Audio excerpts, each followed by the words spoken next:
I looked at him and I said, Randy, why are we here? Yeah.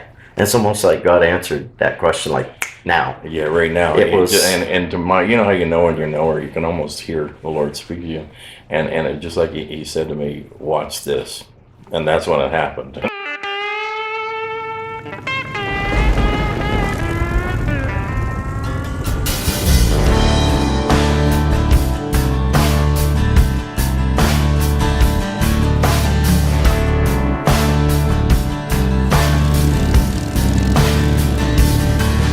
It's the end of fall and the winter time is coming soon. I was a worship leader for 7 years at our church, and I felt like a caged bird. I would hear sermons, you know, of them talking about Gideon going out with an army, and God pared down that army to nothing, and he says, God, this is impossible now. And God says, good. Now they'll know it's me, not you. Because it's a different event. It's not for everybody.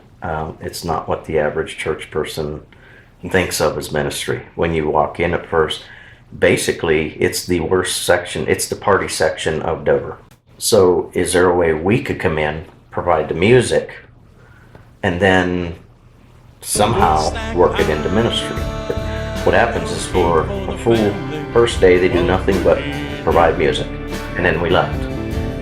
Went over the night.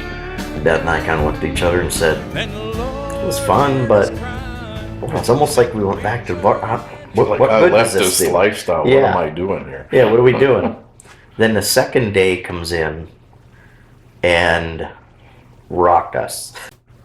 We want to honor our people who served the military. He said, we would be doing you an injustice if we didn't. There's one more thing we have to say. We would be doing an injustice if we didn't tell you about the one who gave the ultimate sacrifice. And then it was like, it was like the Holy Spirit swept over the crowd. So he said, would you mind if we prayed with you all? And if you haven't accepted him, you can accept it tonight. And it was, He said, probably, to me, it was the most simple. They didn't complicate it. They didn't do anything. And I bet there was at least close to 1,000 people that night. And was it in the 50s or 70s? 52 people. 52 people that we know of. That we know of. Raised their hand and actually come up and prayed. Passed out Bibles and spent time with them. You know, I watched one young man. He was a security.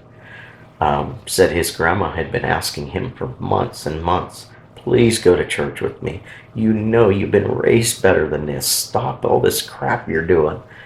And he said, she's been praying for me. He said, I left to come here. And he said, I kind of got angry with God. And he said, I thought, you're God, you show yourself to me. Show yourself to me. And he said, I never believed I'd get saved this weekend. Just in tears. And he couldn't wait to go home to Grandma. You know, it was like, I can't wait to tell my Grandma. She's never going to believe this. It's so amazing because it's just simple, out-of-the-box stuff that you can do. Yeah. And you can touch lives. Learn you could reach for the stars. Gain this one, next day lose everything. In that field of shining in the dark, he gives it up to the maker of all things. Yeah, the one who made the hooch is now bowing to the one